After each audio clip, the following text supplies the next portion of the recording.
www.attableek.com, the reviver of Iman. سيئات أعمالنا من يهده الله فلا مضل له ومن يضلله فلا هادي له ونشهد أن لا إله إلا الله وحده لا شريك له ونشهد أن سيدنا ومولانا محمدا عبده ورسوله أما بعد فأعوذ بالله من الشيطان الرجيم بسم الله الرحمن الرحيم إذا جاء نصر الله والفتح ورأيت الناس يدخلون في دين الله أفواجا فسبح بحمد ربك واستغفر إنه كان توابا صدق اللہ العظیم. بزرگوں، بھائیوں، دوستوں، عزیزوں، یہ سورت اکثر ہم اپنی نمازوں میں پڑھتے ہیں. اس سورت میں حق تعالی جل شانہ نے ہمیں دو تین باتوں کا بڑا اہم سبق دیا ہے. اصل سبق تو دیا ہے جناب رسول اللہ صلی اللہ علیہ وسلم کو، لیکن حضرت کے ساتھ پوری امت کو سبق دینا مطلوب اور مقصود ہے. مجھے وہی دو تین سبق اپنی زندگی میں اتارنے کے لیے سب سے پہلے میں بھی محتاج ہوں، آپ بھی محتاج ہیں. اس لیے ان دو تین سبقوں کے لیے میں نے اس سورت کا انتخاب کیا. ورنہ تفسیر تو ہر انسان جانتا ہے کہ سورت کی تفسیر کیا ہے، لیکن اس میں جو کچھ اللہ ہمیں کہنا چاہتا ہے، جو سبق دینا چاہتا ہے، جس پر ہمیں اپنی زندگی کو ڈالنا ہے، قرآن کا جو مقصود ہے، اس سورت کا جو مقصود ہے، وہ ہمیں سمجھنے کی ضرورت ہے. میں اس کا تھوڑا سا پس منظر اور اس کا پچھلا واقعہ ذکر کروں. یہ قرآن کریم کی آخری سورت ہے جو سب سے اخیر میں اتری. اس کے بعد کوئی سورت نہیں اتری. اس کے بعد آیتوں کا اترنا ثابت ہے. مثلا اس کے بعد ایک آیت اتری ہے الیوم اکملت لکم دینکم واتممت علیکم نعمتی ورضیت لکم الاسلام دینا. یہ حجۃ الوداع میں اتری. ایک آیت اور بھی اتری ہے واتقوا یوما ترجعون فیہ الی اللہ ثم توفی کل نفس ما کسبت. یہ بھی اخیر میں اتری. لیکن مکمل سورت سب سے اخیر میں جو اتری ہے وہ سورہ اذا جاء نصر اللہ. اس کے بعد کوئی سورت مکمل طور پر نہیں اتری. اس سورت کا نزول بھی کب ہوا؟ اس سورت کا نزول ہوا، یہ سورت اتری ہے اللہ کے حبیب پاک صلی اللہ علیہ وسلم سن 6 میں عمرے کے لیے تشریف لے چلے، جس عمرے کو عمرۃ الحدیبیہ کہا جاتا ہے. حضرت اپنے 1500 صحابہ کے ساتھ روانہ ہوئے، لیکن اہل مکہ نے آپ کو حدیبیہ میں روک لیا. حالانکہ آپ نے راستے سے چلتے ہوئے راستہ بدل دیا تھا. تفصیلی روایت میں ہے، چلیے یہ روایت یاد آ گئی. اس میں بھی ایک بہت بڑا سبق ہے جو میں آپ کو بتا دوں. حضرت جب مدینے سے چلے ہیں تو 1500 صحابہ تھے. راستے میں حضرت کو اس بات کا پتہ چلا کہ اہل مکہ نے ہمارے خلاف بہت سارے لوگوں کو جمع کر رکھا ہے، اور کئی قبائل، کئی محلے، کئی بستیاں نبی کریم صلی اللہ علیہ وسلم کو روکنے کے لیے مکے میں جمع ہو گئے. دنیا کا دستور یہ ہے کہ جب کوئی بڑا ہوتا ہے اور بڑے کا اعلان ہوتا ہے تو لوگ ان کو خوش کرنے کے لیے، لوگ ان کو راضی کرنے کے لیے، یا ان کی ہاں میں ہاں ملانے کے لیے، یا ان کی سرداری کی بنیاد پر ان کی طرف دوڑتے ہیں. چونکہ اہل مکہ کا ایک رسوخ تھا، ان کا سردار پنا تھا، ان کا بڑا پنا تھا، اس لیے کئی دیہات والے، شہر والے اور کئی اطراف والے، محلے والے دوڑ دوڑ کر کے مکہ پہنچ چکے تھے اس بنیاد پر کہ محمد کو روکنا ہے، اس کو مکے میں نہیں آنے دینا ہے.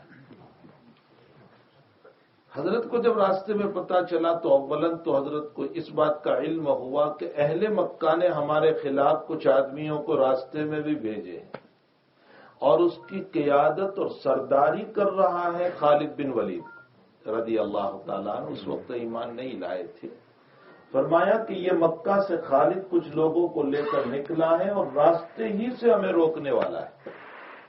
تو حضرت نے پہلا کام تو یہ کیا کہ راستہ بدل دیا، اور راستہ بدل کر اس راستے سے چلے جو راستہ عام مدینے سے مکے جانے کا نہیں تھا، بلکہ یہ راستہ جو ہے وہ مکے والے جدہ والے راستے سے ہو کر جاتا ہے. اسی لیے حدیبیہ جو ہے مدینے سے مکہ جاتے ہوئے نہیں آتا، جدہ سے مکہ جاتے ہوئے آتا ہے۔ لیکن ہم تو گھومنے میں ایسے مست ہوتے ہیں یا بسوں میں نیند نکالنے میں ایسے مست ہوتے ہیں کہ ہمیں کچھ پتہ ہی نہیں ہے کہ راستے کہاں چل رہے ہیں۔ حدیبیہ جو ہے وہ جدے سے مکہ جاتے ہوئے آتا ہے، مدینے سے مکہ جاتے ہوئے نہیں آتا۔ اور حضرت جب یہ عمرے کے لیے چلے ہیں تو حدیبیہ میں رکے ہیں، معلوم ہوتا ہے کہ یوں مدینے سے چل کر کے آپ یوں جدے کی طرف ہو گئے اور پھر وہاں سے مکے کی طرف جا رہے تھے۔ پھر حضرت کو اس بات کا علم ہوا، چونکہ حضرت نے بھی اپنے کچھ آدمی چھوڑ رکھے تھے حالات کے جائزے کے لیے، ضرورت تھی اس موقع پر اپنے کچھ آدمی چھوڑ رکھے تھے کہ بھئی وہاں کے حالات ہمیں بتائے جائیں۔ تو آ کر کے آپ کو یہ بتایا گیا کہ حضرت بہت بڑا لشکر آپ کے خلاف ہے، بہت بڑی جماعت آپ کے خلاف وہاں تیار کر رکھی ہے اور آپ کو مکے نہیں جانے دیں۔ تو حضرت نے صحابہ سے مشورہ فرمایا اور حضرت نے اپنی رائے خود پیش کی۔ حضرت نے فرمایا میری رائے یہ ہے کہ یہ جتنے قبیلے والے، بستی والے جو لوگ وہاں مکے پہنچے ہوئے ہیں، ہم نے تو ان کا کچھ بگاڑا نہیں، ہمارا ان سے کوئی معاملہ نہیں، اور پھر ہم تو اس سفر میں عمرے کے لیے جا رہے ہیں، ہمارا کوئی مسئلہ ہی نہیں ہے کہ ہم کسی کے مقابلے پر جا رہے ہو۔ پھر یہ جتنے قبیلے والے اور محلے اور بستیاں والے مکے پہنچ چکے ہیں، ہم نے ان کا کیا بگاڑا ہے؟ خاموخواہ ہماری دشمنی پر یہ کھڑے ہو گئے ہیں۔ تو اب میری رائے یہ ہے کہ ہم انہی قبیلوں کی طرف چلیں، بجائے مکے کی طرف جانے کے ان بستیوں کی طرف چلیں۔ اب دو کاموں میں سے ایک کام ہوگا، ان لوگوں کو پتہ چلے گا یا تو وہ چھوڑ کر کے اپنی بستیوں میں آ جائیں گے حفاظت کے لیے، اگر وہ بستیوں میں آتے ہیں تو مکے والوں کا جوڑ ٹوٹ جائے گا، ان کی میجورٹی ٹوٹ جائے گی، اور اگر وہ نہیں آتے ہیں تو پھر اب تعالیٰ ان بستیوں کو ہمارے ہاتھ پر فتح نصیب کرے گا۔ دو میں سے وہ ایک کام ان کا ضرور ہوگا، اور دونوں میں ہمارے لیے کامیابی ہے، یا تو فتح مل جائے گی یا وہ لوگ توڑ کر آ جائیں گے۔ نتیجہ یہ ہوگا کہ اہل مکہ کی میجورٹی ٹوٹ جائے گی۔ حضرت نے اپنی یہ رائے صحابہ کے سامنے رکھی، بظاہر رائے بڑی اچھی ہے، حضور پاک صلی اللہ علیہ وسلم کی رائے مبارک ہے۔ صدیق اکبر رضی اللہ تعالیٰ عنہ سے حضرت نے پوچھا، ہائے ہائے صحابہ کرام، صدیق اکبر رضی اللہ تعالیٰ عنہ سے پوچھا ابو بکر تمہاری رائے بتاؤ۔ تو حضرت صدیق اکبر رضی اللہ تعالیٰ عنہ نے چونکہ احرام باندھے ہوئے تھے، مدینہ شریف سے چلے تھے عمرے کے لیے، تو ذوالحلیفہ سے احرام باندھنا پڑتا ہے، تو احرام باندھے ہوئے تھے۔ حضرت صدیق نے اپنا احرام بتایا، فرمایا یا رسول اللہ ہم تو عمرے کے لیے نکلے ہیں، کسی بستی کی نیت سے نہیں نکلے۔ اللہ کیا کہہ رہے ہیں صدیق اکبر؟ یا رسول اللہ ہم تو عمرے کے لیے نکلے، ہم کسی بستی کی نیت سے نہیں نکلے، اس لیے ہم مکے ہی کی نیت سے چلتے رہے، ہمیں کسی بستی کی طرف جانے کی ضرورت نہیں ہے، ہم مکے کی طرف چلتے رہے۔ اگر راستے میں وہ لوگ ہماری رکاوٹ ڈالتے ہیں تو پھر ڈیفینس ضروری ہے، اور اگر کوئی رکاوٹ نہیں ڈالتے ہیں تو مکے پہنچ کر کے عمرہ کر کے واپس آ جائیں گے۔ قربان جائیے رسول اللہ صلی اللہ علیہ وسلم پر۔ حضرت نے یہ نہیں فرمایا اچھا امتی ہو کر میری رائے کو توڑ رہا ہے، ہائے ہائے۔ یہ ہیں وہ تواضع، انکساری، عاجزی، جس کو قرآن نے 15ویں پارے میں بیان فرمایا، سبحان الذی اسری بعبدہ لیلا من المسجد الحرام۔ محمد رسول بعد میں ہے، بندہ پہلے ہے میرا، عبدیت پہلے۔ اور جب تک میرے بھائیوں ہم میں عبدیت، عاجزی، تواضع، انکساری پیدا نہیں ہوتی، وہاں تک ہم اللہ کے پیارے نہیں بنتے۔ اللہ کے پیارے بننے کے لیے عبدیت اور عاجزی ضروری ہے۔ حضرت مولانا حسین احمد مدنی نور اللہ مرقدہ، امروہہ ہندوستان کے یو پی میں ایک شہر ہے امروہہ۔ جس وقت آزادی ہندوستان کے مسائل چل رہے تھے تو حضرت اس علاقے میں جا رہے تھے۔ حضرت بہت بڑی شخصیت ہے، بہت بڑی شخصیت ہے۔ جس وقت انگریز ہزاروں علماء کرام کو پھانسی کے پھندے پر لٹکا رہا تھا، اور جنہوں نے ہندوستان دیکھا ہوگا، جو لوگ ہندوستانی ہیں وہ تو جانتے ہیں، جنہوں نے ہندوستان پاکستان سے پہلے دیکھا ہوگا کہ دہلی کی جامع مسجد اور چاندنی چوک سے لے کر 20 کلومیٹر کے ایریے میں کوئی درخت نہیں تھا جس پر عالم کی لاش نہ لچک رہی۔ ہاں ہندوستان ایسے ہی آزاد نہیں ہوا اور پاکستان بھی ایسے ہی نہیں بنا ہے، اس کے پیچھے ہزاروں کی جانیں ہیں، ہزاروں کی قربانیاں ہیں، تب جا کر وہ بنے۔ میں خصوصاً پاکستان والوں کو کہتا ہوں کہ تمہارے ملک کے بنانے کے پیچھے جہلم ندی بھر چکی ہے لاشوں کے ذریعے سے، اور پاکستان بنانے کے پیچھے ہزاروں علماء کی جانیں گئی ہے اور گاڑیاں بھر بھر کر لاشیں بھیجی گئی ہے۔ اور اگر ہم نے اس وقت اس ملک کو جس نیت پر، جس منہج پر، جس دین کو قائم کرنے کے لیے لیا تھا اور وہ دین قائم نہ ہوا، اور پھر عجیب و غریب بات ہے، آپ تعجب کرو گے، پاکستان ملا ہے، کب ملا؟ 27 شب قدر کو ملا ہے، کوئی معمولی بات نہیں ہے۔ اب تعالیٰ نے کیا فیصلہ فرمایا، اور پھر اگر اس ملک میں دین کو قائم نہیں کیا گیا تو خدا پاک کی قسم خدا معاف نہیں کرے گا، اللہ معاف نہیں کرے گا۔ ایک تاریخ ہے، مجھے اس وقت اس تاریخ کو بیان نہیں کرنا ہے، ایک تاریخ ہے کہ اس کے پیچھے کیا کیا قربانیاں دی گئی ہیں اور کیسے یہ ملک بنے ہیں۔ اور پھر دنیا میں واحد 2 ملک ہے جو اللہ کے دین کو قائم کرنے کے لیے لیے گئے، ایک سعودی عرب ہے اور ایک پاکستان ہے، جو صرف اس لیے لیا گیا تھا کہ اللہ کے دین کو 100% قائم کریں گے، لیکن افسوس جب ہم سنتے ہیں کہ اللہ کا دین قائم ہوتا ہوا نظر نہیں آ رہا ہے۔ ان ہنودی ممالک کو چھوڑو، ان مشرکانہ ملکوں کو چھوڑو، وہ تو ہے ہی ہنودی اور مشرکانہ ملک، وہاں دین کا نفاذ مشکل ہے، لیکن جس کو لیا گیا دین کے قیام کے لیے، وہاں اگر دین قائم نہ ہو تو سوائے رونے کے اور کیا ہو سکتا ہے۔ تو یہ ہمارا ملک جو ہے ویسے ہی آزاد نہیں ہوا ان پنجوں سے۔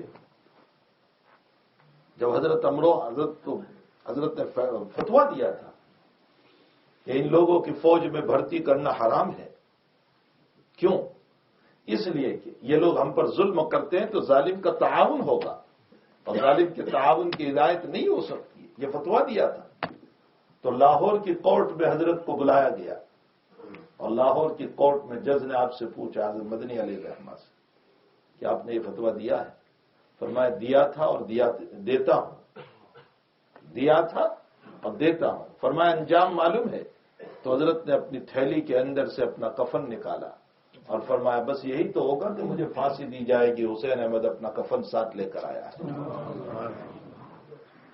بہرحال حضرت مدنی رحمۃ اللہ علیہ امروہہ میں جب گئے تو اس وقت کسی بد اخلاق نے آپ کی ٹوپی چھین لی اور پاؤں کے نیچے رگڑی، بے عزتی کرنے کے لیے۔ تو شاگردوں نے فرمایا، خادموں نے، کہ حضرت اس کی پٹائی کی جائے۔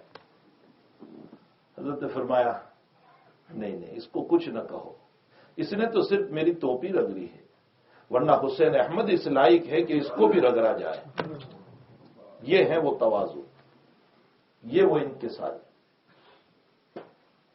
حضرت مدنی علیہ الرحمہ کا معمول تھا، آپ کے دسترخوان پر ہمیشہ 15-20 آدمی ہوتے تھے، روزانہ 15-20 آدمی معمول تھا۔ سبق ختم ہوتا بخاری شریف کا، دیکھ لیتے کون ہے، اعلان ہوتا مہمان ہو تو گھر چلو، روزانہ۔ اور آپ کے دسترخوان پر 2 قسم کی ترکاری ہوتی، دال گوشت، دال اور گوشت۔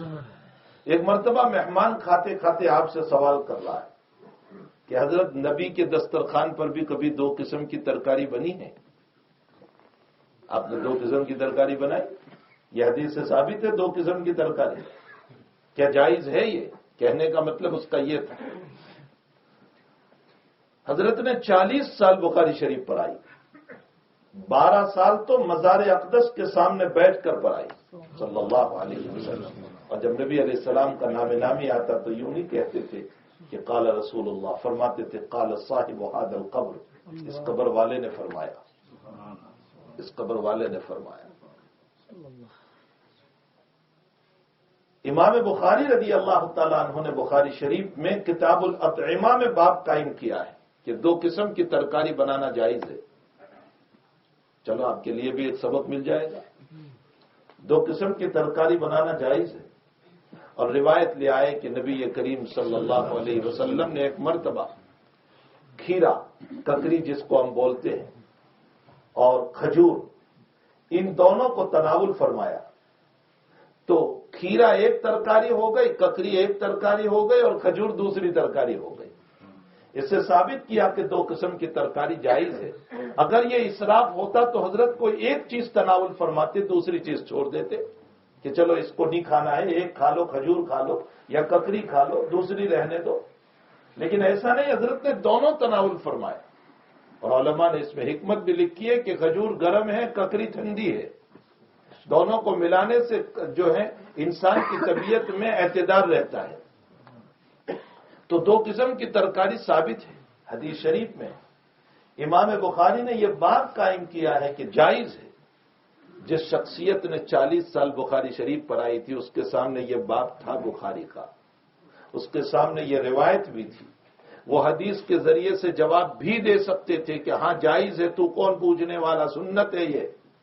لیکن تواضع کا پیکر، عاجزی کا پیکر، انکساری کا پیکر، مٹایا ہوا اپنے آپ کو کیا جواب دے رہا ہے؟ بھائی تم ہم سے سنت مانگ رہے ہو، ہم تو ہے ہی دنیا کے کتے، ہم سے نبی کی اتباع کہاں ہو سکتی؟ ہم تو ہے ہی دنیا کے کتے، ہم سے نبی کی اتباع کہاں ہو سکتی ہے؟ میرے بھائیوں، عبدیت جب تک ہم میں نہیں آتی، حق تعالی جل شانہ ان کو اٹھاتا نہیں. عبدیت ضروری ہے. اسی لیے روایتوں میں ہے کہ جناب رسول اللہ صلی اللہ علیہ وسلم نے اپنے اوپر عبدیت کو پسند فرمایا، تواضع کو پسند فرمایا، عاجزی کو پسند فرمایا، انکساری کو پسند فرمایا. شیخ سعدی رحمۃ اللہ علیہ نے لکھا ہے کہ صاحب گزر رہے تھے اور غلطی سے کسی نے اوپر سے بوستہ کے اندر، گلستہ یا بوستہ میں یہ واقعہ ہے، کسی نے غلطی سے اوپر سے چولہے کی راکھ ڈال دی. اب وہ بزرگ کے اوپر گری تو ان کے خادموں نے کہا کہ حضرت یہ کون ہے، ان کی خبر لینا چاہیے، آپ کی توہین کی ہے. تو انہوں نے جواب دیا بھائی ان کی خبر نہ لو، کوئی ضرورت نہیں ان کی خبر لینے کی، اس نے تو صرف چولہے کی راکھ ڈالی ہے، ورنہ یہ خود اس قابل ہے کہ اس پر چولہے کی آگ ڈالی جائے. جب تک میرے بھائیوں میرا اور آپ کا یہ استحضار نہیں ہوگا، جب تک ہماری آخرت کا استحضار نہیں ہوگا. حکیم الامت حضرت اقدس تھانوی رحمۃ اللہ علیہ سے کسی نے فرمایا کہ حضرت مجھے غصہ بہت آتا ہے. فرمایا کس بنیاد پر غصہ آتا ہے؟ فرمایا کوئی غلطی کرتا ہے تو غصہ آتا ہے. تو حضرت نے فرمایا تو یہ بھی سوچ لے کہ تیری غلطی پر اللہ کو کتنا غصہ آتا ہوگا. لیکن وہ کتنا حلیم ہے، کتنا بردبار ہے کہ وہ تیری پکڑ نہیں کر رہا ہے، وہ تیرے کپڑے نہیں اتار رہا ہے، وہ تجھ پر کھانا نہیں بند کر رہا ہے، وہ تجھے برہنہ نہیں کر رہا ہے. ورنہ وہ اللہ وہ ذات ہے کہ جس نے آدم علیہ السلام اور حضرت حوا کو ایک چیز کے منع کرنے کے باوجود جب کھا لیا تھا، پہنائے ہوئے کپڑے اتار دیے تھے. تیرے بھی کپڑے اتار سکتا ہے، تجھے چلتے ہوئے بازار میں ننگا کر سکتا ہے اور تجھے پتہ بھی نہ چلے کہ میرے کپڑے کیسے اتر گئے. لیکن اس مالک نے تیرے کپڑے نہیں اتارے، اس مالک نے تجھے بھوکا نہیں رکھا، اس مالک نے تجھے ذلیل نہیں کیا، اس مالک نے تجھ پر عذاب نہیں اتارا. فرمایا کسی پر غصہ آئے تو بھی حلیم بن جا، بردبار بن جا، اپنے آپ کو سنبھال لے، اپنے آپ کو قابو کر لے اور یہ سوچ لے کہ میرے رب کو بھی تو مجھ پر غصہ آتا ہوگا، لیکن اس نے حلم، بردباری اور جو ہے معافی کا راستہ اپنایا. میں بھی کسی کے ساتھ یہ راستہ اپنا لوں، حلم کا، بردباری کا، تواضع کا یہ راستہ اپنا لوں. تو حقیقت یہ ہے کہ اللہ کے حبیب پاک صلی اللہ تعالی علیہ وسلم جب چلنے لگے اور جب آپ نے یہ رائے پیش فرمائی تو صدیق اکبر رضی اللہ تعالیٰ عنہ کہنے لگے ہم تو چلے ہیں اللہ کے حبیب مکے کے لیے، ادھر نہیں، ہم کہاں اور بستیوں کی نیت سے. ہاں راستے میں کوئی آئے گا تو ڈیفینس کے طور پر ہمارا ضروری ہوگا کہ ہم ان کو روکیں. تو حضرت نے یہ نہیں فرمایا تو امتی ہو کر مجھے کیا رائے دے رہا ہے. نبی ہے، رسول ہے، پیغمبر ہے، اولو العزم پیغمبر ہے، اللہ کا محبوب ہے، اور کیا کہہ رہا ہے؟ ابو بکر کی رائے صحیح ہے، امضوا بسم اللہ. بخاری شریف کی روایت ہے بسم اللہ پڑھ کر مکے ہی کی طرف چلتے رہو، ابو بکر کی رائے پر عمل کرو، میری رائے پر عمل نہ کرو. اللہ، یہ ہے وہ بات تو اللہ کے حبیب پاک صلی اللہ علیہ وسلم جب نکلے ہیں، حدیبیہ میں آپ کو روک دیا گیا اور عمرہ نہ ہو سکا، اور آپ نے وہیں پر جانور کو ذبح کر دیا، اور ذبح کرنے کے بعد آپ نے اپنا احرام وہیں کھول لیا۔ جو کچھ شرائط طے ہوئے، لمبے چوڑے شرائط ہیں جو روایتوں میں ہیں، بہت لمبے شرائط ہیں، اور ان روایتوں میں شرائط میں یہ ثابت ہوا ہے کہ اگر تمہارا آدمی مکے آئے گا ہم واپس نہیں کریں گے، ہمارا آدمی مدینے آئے گا تمہیں واپس کرنا ہوگا، اور اس سال ہم عمرہ نہیں کرنے دیں گے، اگلے سال کریں گے، وہ بھی 3 دن سے زیادہ مکے میں نہیں رہو گے، وغیرہ بڑے شرائط طے ہوئے۔ حضرت عمر کو اتنا غصہ آیا، عمر کہنے لگے السنا علی الحق وہم علی الباطل، نبی کو کہہ رہے ہیں اللہ کے حبیب ہم حق پر نہیں ہے، یہ باطل پر نہیں ہے، آپ دب کر صلح کیوں کر رہے ہیں؟ حضرت نے فرمایا جو میں کر رہا ہوں وہ صحیح ہے عمر، اس میں بیچ میں نہ ہو، میں جو کر رہا ہوں وہ صحیح ہے۔ عمر کا غصہ ٹھنڈا نہیں ہوا، ابو بکر کہیں اور تھے وہاں تشریف لے گئے، وہی جملہ السنا علی الحق وہم علی الباطل، یہ دب کر صلح کیسی ہے؟ صدیق نے فرمایا جو حضور کر رہے ہیں وہ صحیح ہے۔ ایک ہی جواب، جو جواب نبی کریم صلی اللہ علیہ وسلم کا وہ ابو بکر کا تھا۔ صوفیاء نے لکھا ہے ابو بکر اور حضور پاک صلی اللہ علیہ وسلم میں نسبت اتحادی تھی، یہ تصوف کا ایک مقام ہے، نسبت اتحادی، یعنی منتو شدمتو، من شدی شیخ، مرید مرید شیخ، اس کو کہتے ہیں نسبت اتحادی۔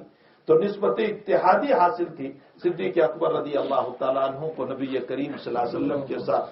فرق اتنا تھا کہ یہ رسول ہے، یہ امتی ہے، لیکن انسانیت میں نبی کے بعد، انبیاء کے بعد اس سرزمین پر انسانیت میں اگر کوئی افضل ترین آدمی ہو سکتا ہے تو وہ ابو بکر صدیق ہے۔ انسانیت میں انبیاء کے بعد افضل ترین آدمی وہ صدیق اکبر رضی اللہ تعالیٰ عنہ ہے۔ آپ کا قلب مجلہ اور منور تھا، جبھی تو حضرت کا معمول گرامی یہ تھا کہ ابو ہریرہ کو تو حضور نے یوں فرمایا زرغبن تزدد حبا، فرمایا دوسروں کے وہاں مہمان جاؤ تو روزانہ مت جایا کرو، کبھی کبھی جاؤ، اس لیے کہ روزانہ جاؤ گے بہت تعلق نہیں ہے، اس کے اوپر گرانی ہوگی، وہ پسند نہیں کرتا ہے چونکہ آپ کو بہت تعلق نہیں ہے اس سے، اس لیے روزانہ نہ جایا کرو، کبھی کبھی جاؤ۔ لیکن آپ کا معمول یہ تھا کہ ابو بکر کے وہاں صبح بھی جاتے تھے، شام بھی جاتے تھے، کیوں؟ اس لیے کہ اتنا تعلق تھا کہ ابو بکر کو چین نہیں پڑتا تھا اگر حضرت نہ آوے۔ جب آپ کی مکے میں پٹائی ہوئی ہے ایمان لانے کے بعد اور بے ہوش ہو گئے، اور بے ہوشی کے بعد شام کو ہوش میں آئے ہیں، تو آنکھ کھلتے ہی آپ اپنی والدہ کو پہلا سوال جو کر رہے ہیں وہ یہ ہے کہ محمد کیسے ہیں؟ صدیق اکبر پوچھ رہے ہیں میرے نبی کیسے ہیں صلی اللہ علیہ وسلم؟ تو ماں کہنے لگی اسی کی وجہ سے تو مار کھائی ہے، اسی کا پوچھ رہا ہے۔ فرمایا قسم ہے اس ذات کی میں کھانا نہیں کھاؤں گا جب تک کہ میرے نبی کا چہرہ پہلے نہ دیکھوں۔ ماں نے کہا تو سوچ کیا کہہ رہا ہے؟ فرمایا نہیں ہو سکتا ہے، مجھے پہلے وہیں لے چلو، اور حضرت کی خدمت پہ پہنچے، آپ کا چہرہ انور دیکھا، اور حضرت نے آپ کو تسلی دی کہ ابو بکر انشاءاللہ تعالی اللہ راستے کھولے گا، تب جا کر کے آپ نے کھانا کھایا ہے۔ یہ ہے وہ صدیق اکبر جس کو نسبت اتحادی حاصل تھی نبی کریم صلی اللہ علیہ وسلم کے ساتھ۔ اسی لیے رفیع کے سفر بھی آپ کو رکھا، رفیع کے غار بھی آپ کو رکھا، اور اسی طرح رفیع کے ہجرت بھی آپ کو رکھا، اور ہر موقع پر حضرت نے آپ ہی کو اپنے ساتھ رکھا، بلکہ قدموں میں آپ کو خود اللہ جل شانہ نے، اللہ نے اپنا فضل فرما کر نبی کے قدموں میں سلایا آپ کو۔ تو فرمایا کہ اس سال نہیں آ سکتے ہو، اگلے سال آپ نے عمرہ احرام کھول دیا۔ اللہ جل شانہ اس صورت کو اتار رہا ہے اذا جاء نصر اللہ والفتح ورأیت الناس، جب اللہ کی نصرت اور فتح مکہ ہونے والا ہے، اللہ کی نصرت بھی آئے گی، مکہ بھی فتح ہوگا، ابھی ہوا نہیں اور بشارت آ گئی۔ ورأیت الناس يدخلون فی دین اللہ افواجا، اور جب تم لوگوں کو دیکھو کہ جماعت کی جماعت، فوج کی فوج اسلام میں داخل ہوگی، فسبح بحمد ربک واستغفرہ، تو نبی اب آپ کا کام اس وقت یہ ہوگا تسبیح، تحمید، استغفار اور توبہ کرنا۔ اللہ بہت ہی توبہ کو قبول کرنے والا ہے۔ یہ سورت اتری اور سب سے پہلے اللہ کے حبیب نے عمر کو بلایا، عمر ادھر آؤ۔ تو حضرت عمر بہت دور نکل گئے تھے یہ سوچ کر کے کہ میں نے کل غصے میں حضرت کو کہہ دیا السنا علی الحق وہم علی الباطل، تو کہیں میرے خلاف کوئی وحی نہ اتری ہو، میرے اوپر کوئی وحی نہ اتری ہو، ڈر رہے تھے۔ حضرت نے بلایا اور فرمایا کل تو کہہ رہا تھا نا کہ دب کر صلح کیوں کر رہے ہیں، لے میرے اللہ نے ہمیں بشارت سنا دی، یہ سورت پڑھ کے سنائی اذا جاء نصر اللہ والفتح۔ میں نے ابھی ان کے ساتھ یہ شرطیں طے کی ہے، لیکن انشاءاللہ تعالی اللہ یہ بشارت سنا رہا ہے کہ مکہ فتح ہوگا۔ اب سارے صحابہ یہ سورت پڑھ رہے ہیں اذا جاء نصر اللہ والفتح ورأیت الناس يدخلون فی دین اللہ افواجا، اور صحابہ کو اتنی خوشی تھی اس سورت کو سن کر، ابھی فتح نہیں ہوا، اور اتنی کیوں خوشی نہ ہوگی، اس لیے کہ اسی زمین پر تو 13 سال تک مار کھائی ہے، اسی زمین پر تو تپتی ریت پر سوئے ہیں، اسی زمین کے اوپر تو حالات آئے ہیں، اسی زمین پر تو اللہ کا نام نہیں لے سکے، اسی زمین پر تو آپ کو گرم گرم پتھر پہ سلایا گیا، کوڑے مارے گئے، وطن سے بے وطن کیا گیا، اور پھر اسی زمین کے اوپر عمرے کے لیے جا رہے تو اللہ کے گھر سے بھی روکا جا رہا ہے، اور اس کی بشارت اللہ سنا رہا ہے کہ عنقریب اس کی چابی میں تمہارے ہاتھ میں دے دوں گا۔ کتنی بڑی خوشی ہوئی، اس سے بڑھ کر خوشی کیا ہو سکتی ہے۔ بہرحال یہ سورت اللہ کے حبیب پاک صلی اللہ علیہ وسلم پر اتری۔ اس کے بعد سن 7 میں، سن 6 میں یہ مسئلہ ہوا، سن 7 میں نبی کریم صلی اللہ علیہ وسلم نے عمرۃ القضا فرمایا، گزشتہ سال کا عمرہ قضا فرمایا، اور سن 8 میں رمضان المبارک کے اندر یہی مہینہ تھا، یہی اگلا اشرا جو آ رہا ہے وہی اشرا تھا فتح مکہ کا۔ اہل مکہ نے جو شرطیں لگائی تھی وہ شرطیں انہوں نے ہی توڑ دی، انہی سے وہ شرطیں ٹوٹ گئی۔ نتیجہ یہ ہوا کہ اللہ کے حبیب پاک صلی اللہ علیہ وسلم نے تیاری کی، آپ تشریف لے گئے، اور بغیر مقابلے کے اللہ تعالیٰ نے مکۃ المکرمہ کو اور کعبہ کو آپ کے حوالے کر دیا۔ اذا جاء نصر اللہ والفتح ورأیت الناس يدخلون فی دین اللہ افواجا۔ اب مکے میں جب حضرت پہنچے تو سب سے پہلے آپ کا کارنامہ یہ رہا، سب سے پہلے یہ کارنامہ قیامت تک مشرکوں کی کتابوں میں بھی چمکتا رہے گا۔ وہ کارنامہ کیا کارنامہ؟ دنیا کا کوئی آدمی کسی ملک کو فتح کرتا ہے، آج دیکھ لیجئے دنیا کے حالات، دنیا کا کوئی آدمی کسی ملک کو فتح کرتا ہے، اس کو اوپر نیچے کر دیتا ہے، زیر و زبر کر دیتا ہے، عورتوں کو ذلیل کر دیتا ہے، جوانوں کو تہہ تیغ کر دیتا ہے، نہ معلوم کتنوں کی جانیں، آج لاکھوں کی جانیں چلی جاتی۔ اس کے مقابلے میں نبی علیہ الصلوۃ والسلام جب پہنچے ہیں، اور وہ جانی دشمن آپ کے، وہ جانی دشمن جنہوں نے ابھی 1-1.5 سال پہلے بھی نبی کو روکا تھا، 1.5 سال نہیں گزرا، حدیبیہ کے موقع پر نبی کو روکا ہے، اور اس سے پہلے 13 سال کے مظالم نبی کے سامنے ہیں، ان کے ظلم نبی کے سامنے، اور وہ حالات نبی کے سامنے، اور نبی کو معلوم ہے کہ یہی وہ لوگ ہیں جنہوں نے مجھ کو مکے سے نکالا تھا، وطن سے بے وطن کیا، یہی وہ لوگ ہیں۔ لیکن اس کے باوجود نبی علیہ الصلوۃ والسلام مکے میں پہنچے، اور آپ کا پہلا اعلان، جب آپ مکے میں گزر رہے تھے تو آپ نے جماعت بندی فرمائی تھی، یہ قبیلے والے الگ، یہ قبیلے والے الگ، یہ قبیلے والے الگ، اور مکے میں داخل ہونے سے اگلے دن چچا عباس تو ایمان لا ہی چکے تھے، چچا عباس مکے کے سردار ابو سفیان کو لے کر آئے، ابھی مکے میں گئے نہیں حضرت، ابھی باہر ہی ہے، اور ابو سفیان کو لے کر آئے۔ اللہ کے حبیب پاک صلی اللہ علیہ وسلم نے ان کو کچھ نہیں کہا، حالانکہ عمر نے اس وقت کہا، روایت میں ہے عمر نے کہا حضرت خود ہی آ گئے ہیں، دشمن خود ہی ہاتھ میں آیا ہوا ہے۔ حضرت نے فرمایا نہیں، چونکہ چچا کے امن میں ہے، ہم ان کو کچھ نہیں کہیں گے،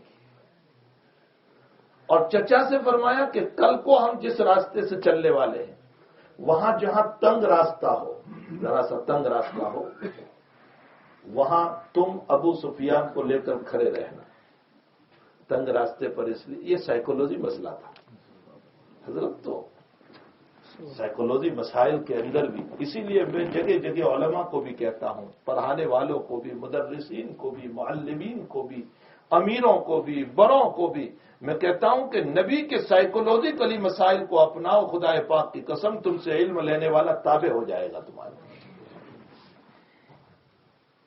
تمہارا گرویدہ ہو جائے گا. کئی مسائل ہیں. روایتوں کو پڑھنے سے حضرت نے بعض مرتبہ سائیکولوجی مسائل کو استعمال کیا. بخاری شریف میں ہے مخرمہ رضی اللہ تعالیٰ عنہ بڑے سخت دل کے آدمی تھے، ایمان میں پکے بھی نہیں تھے، ایمان کے بھی کچے تھے اور سخت دل بھی تھے.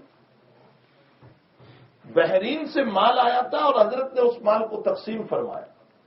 تو مخرمہ کے بیٹے پکے صحابی، لیکن مخرمہ ابھی کچے تھے اور دل کے بھی سخت تھے.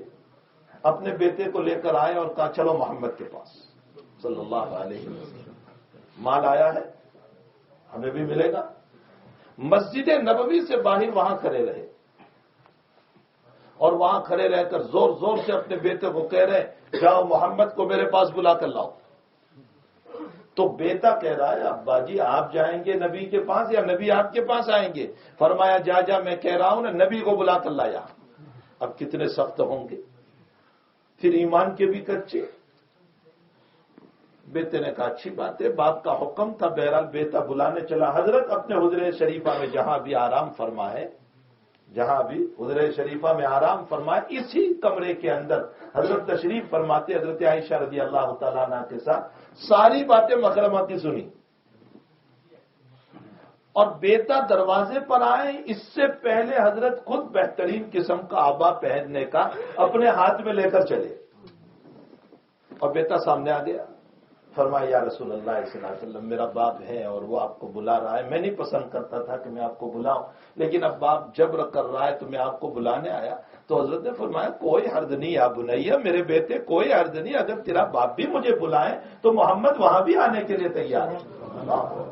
آپ انداز تو لگائیں کس انداز سے اسلام پھیلایا حضور پاک صلی اللہ علیہ وسلم. کیا نہض تھا آپ کا. حضرت ابا لے کر چلے.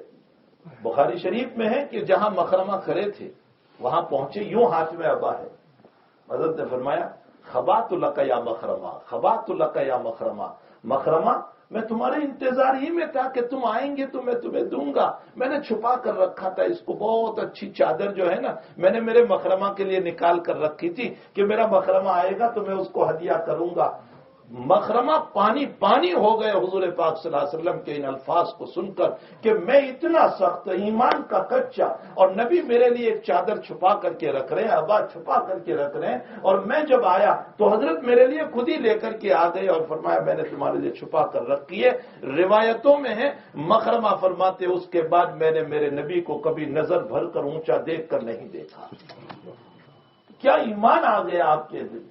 یہ وہ سائیکولوجیکلی مسائل ہے جو حضور پاک صلی اللہ علیہ وسلم نے اپنائے ہیں. ہمیں چاہیے کہ ایمان کی اشاعت میں، دین کی اشاعت میں، تعلیم کی اشاعت میں اللہ کے نبی کا فالو کرنا ہمیں بہت ضروری ہے. اپنے منمانی طور پر ہم اگر کام کریں گے یہ اسلام نہیں پھیل سکتا، ایمان نہیں پھیل سکتا ہے. نبی کریم صلی اللہ علیہ وسلم نے جن اخلاق کریمہ کے ذریعے سے، جن اعمال کے ذریعے سے، جن محبتوں کے ذریعے سے، جس پیار کے ذریعے سے اس اسلام کو پھیلایا ہے، تو حضرت ابو چچا عباس سے فرمایا ابو سفیان کو وہاں کھڑے رکھنا جہاں راستہ تنگ ہو. اس لیے کہ جہاں راستہ تنگ ہوتا ہے نا وہاں چھوٹی جماعت بھی بڑی معلوم ہوتی ہے. راستہ تنگ ہوتا ہے تو چھوٹی جماعت بھی بڑی معلوم ہوتی ہے، اور راستہ بہت کشادہ ہوتا ہے تو بڑی جماعت بھی جھوٹی نظر آتی ہے. حضرت کو ذرا میجورٹی بتانا تھا، کثرت بتانا تھا، بہت تیرے بتانا تھا. اسے فرمایا ایسی جگہ کھڑے رکھنا. تو چچا عباس ان کو لے کر کھڑے ہوئے ایسی جگہ جہاں تنگ راستہ ہے. کبھی مکے میں باب الحجون کی طرف بھی آپ گئے ہو، کیا پتا تمہیں کہ باب الحجون کیا ہے.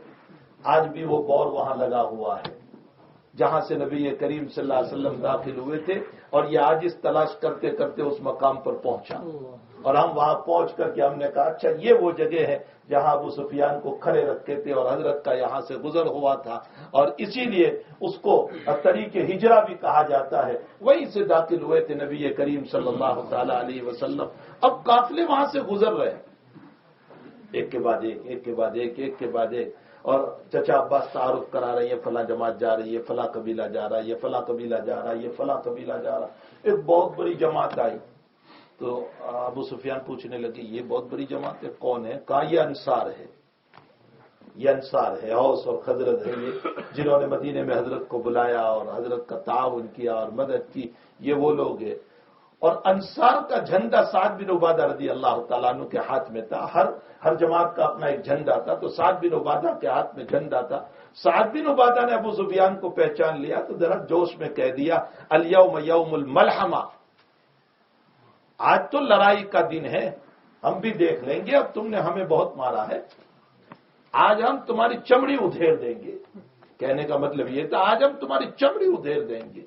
جب یہ جملہ سنا ابو سفیان نے تو فوراً کہنے لگے، حبذا یوم الزمار، عباس آج تو ہماری ہلاکت کا بہت اچھا دن آ گیا، اب ہماری بربادی ہوگی۔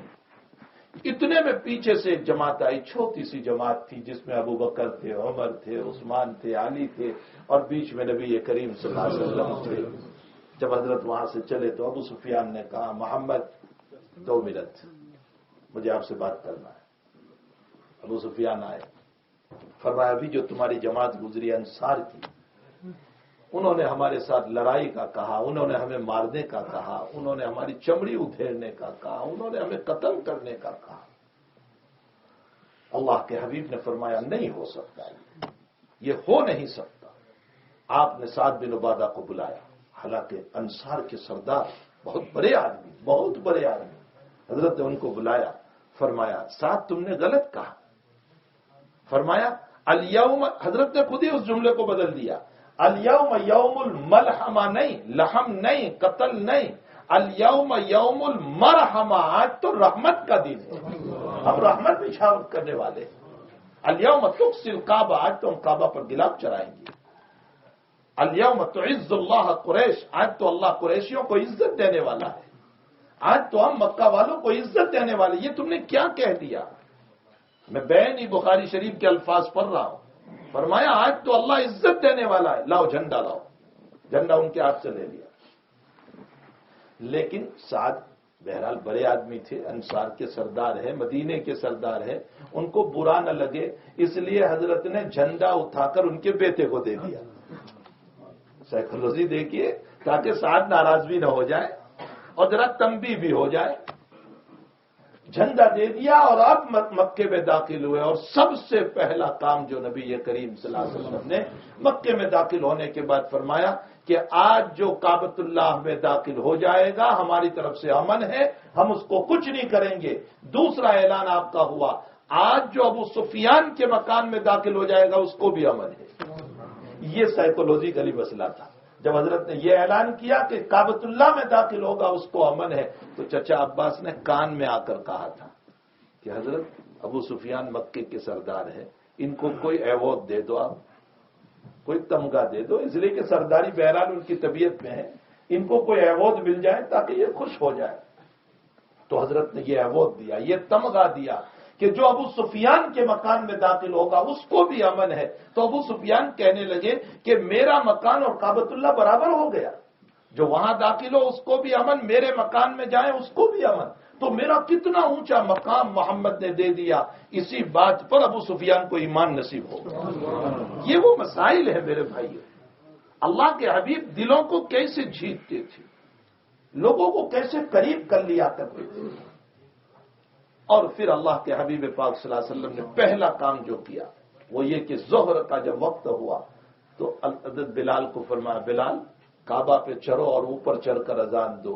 یہ مکے کی پہلی اذان تھی جو بلال نے کعبے پر چڑھ کر دی تھی، سب سے پہلی اذان۔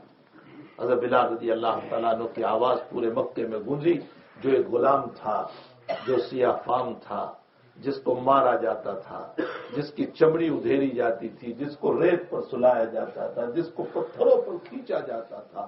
یہی وجہ ہے کہ مدینہ شریف کے اندر بھی عجیب و غریب حکمت ہے کہ حضرت جب مدینہ شریف تشریف لائے تو آپ نے صحابہ کی میٹنگ بلائی کہ بھائی اب تو ہمیں جماعت کے ساتھ نماز پڑھنا ہے۔ مکے میں ہم جماعت کے ساتھ نماز نہیں پڑھ سکتے تھے، یہاں جماعت کے ساتھ نماز پڑھیں گے، تو لوگوں کو بلانے کے لیے طریقہ کیا ہو، جمع کیسے کریں؟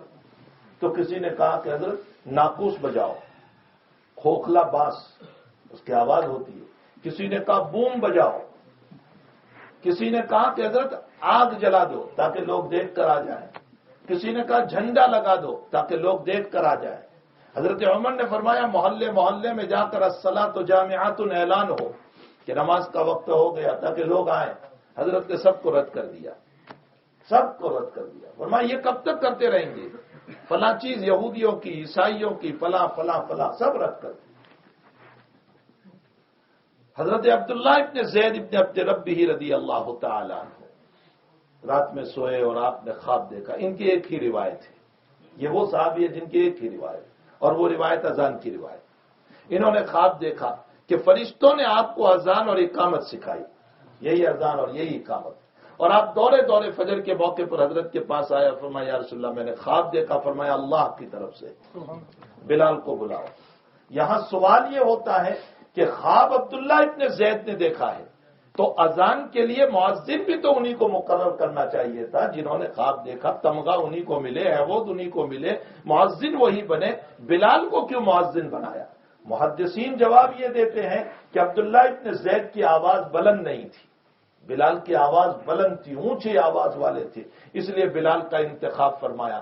لیکن ہمارے حضرت شیخ مولانا محمد زکریا صاحب رحمۃ اللہ علیہ ایک جواب اور دیتے ہیں. حضرت شیخ فرماتے ہیں کہ میری سمجھ میں یہ آتا ہے کہ بلال کا انتخاب اللہ نے فرمایا، اور اس لیے فرمایا کہ اے میرے محبوب صلی اللہ علیہ وسلم، مکہ کی دھرتی پر مار کھا کر، پتھروں پر سو کر، ریت پر سو کر کے اسی نے احد احد کے نعرے مصیبتوں میں میرے بلند کیے ہیں، تو خوشیوں میں بھی میرا بلال ہی احد احد کے نعرے بلند کرے گا.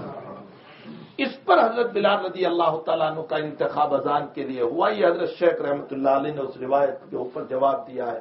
تو بہرحال میرے بھائیوں، حضرت بلال رضی اللہ تعالیٰ عنہ نے وہاں اذان دی. یہ پہلی اذان تھی مکہ المکرمہ کی جو مکہ کی گلیوں میں گونج تھی، اور اس کے بعد حضور پاک صلی اللہ علیہ وسلم نے معافی کا اعلان، اور یہی وہ معافی کا پروانہ تھا کہ جوک در جوک، جماعت در جماعت مکہ والے اب آپ کے ہاتھوں پر اسلام کے لیے آنے لگے. یہ آپ کے اخلاق کریمانہ تھے، یہ آپ کے اونچے اخلاق تھے، جن اخلاق کی بنیاد پر لوگ دورے دورے آپ کی خدمت میں حاضر ہونے لگے اور ایمان کو قبول کرنے لگے. یہاں تک کہ تھوڑا سا وقت گزرا کہ پورا مکہ ایمان سے بھر گیا، سارا مکہ ایمان لے آیا حضور پاک صلی اللہ علیہ وسلم کی خدمت میں، جس کی طرف اس صورت میں اشارہ کیا گیا. انشاءاللہ باقی باتیں کل کی مجلس میں عرض کروں گا تاکہ صورت کی حقیقت اور اس صورت میں ہمیں جو سبق دیا گیا ہے اس سبق کی طرف ہم توجہ کرنے والے بنے اور عمل کرنے والے بنے. اللہ ہم سب کو عمل کی توفیق عطا فرمائے. اللهم صل وسلم على حبيبك خير الخلق كلهم. الحمد لله رب العالمين والعاقبة للمتقين والصلاة والسلام على سيد الأنبياء والمرسلين وعلى آله وصحبه أجمعين. ربنا آتنا في الدنيا حسنة وفي الآخرة حسنة وقنا عذاب النار. وفقنا لما تحب وترضى من القول والعمل وجنبنا الفواحش والمعاصي والخطايا والزلل. اللہ ہمارے گناہوں کو معاف فرما. اللہ ہمیں اپنی زندگی کو نبی کی زندگی پر ڈالنے کی توفیق عطا فرما. اللہ ہمیں حضور کی سنتوں پر چلنے کی توفیق عطا فرما. اے اللہ آقا صلی اللہ علیہ وسلم نے ہمیں بہت پیاری زندگی عطا فرمائی ہے، جس زندگی سے اولاد کے دل بھی فتح ہو سکتے ہیں اور بھائی بہنوں کے دل بھی فتح ہو سکتے ہیں، رشتہ دار اقارب کے دل بھی فتح ہو سکتے ہیں، دوست و احباب کے دل بھی فتح ہو سکتے ہیں. اے اللہ ان طریقوں کو اپنانے کی ہمیں توفیق عطا فرما.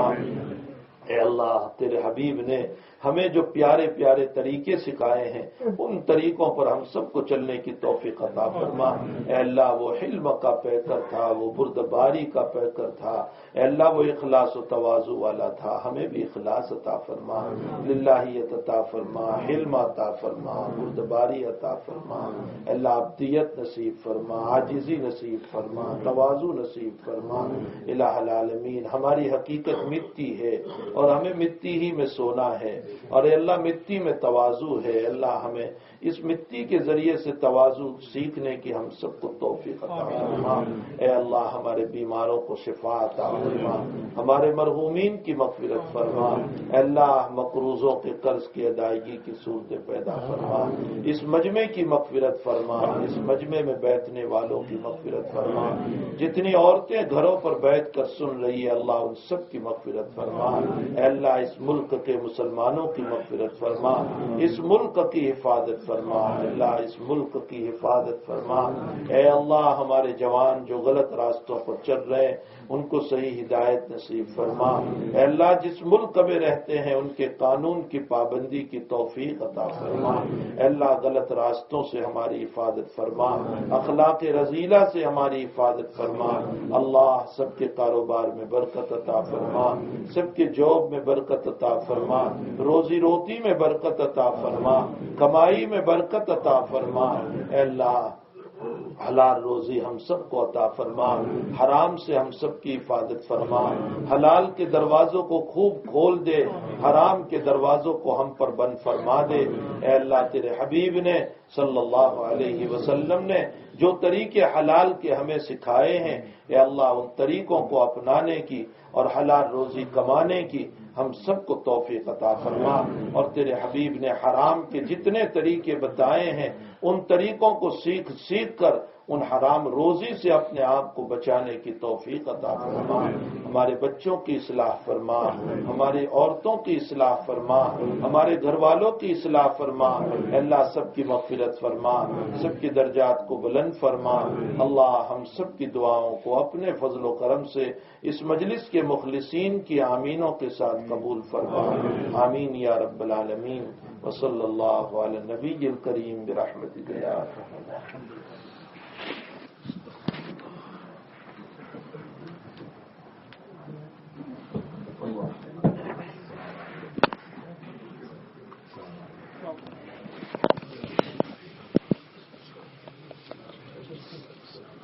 www.attableek.com, the reviver of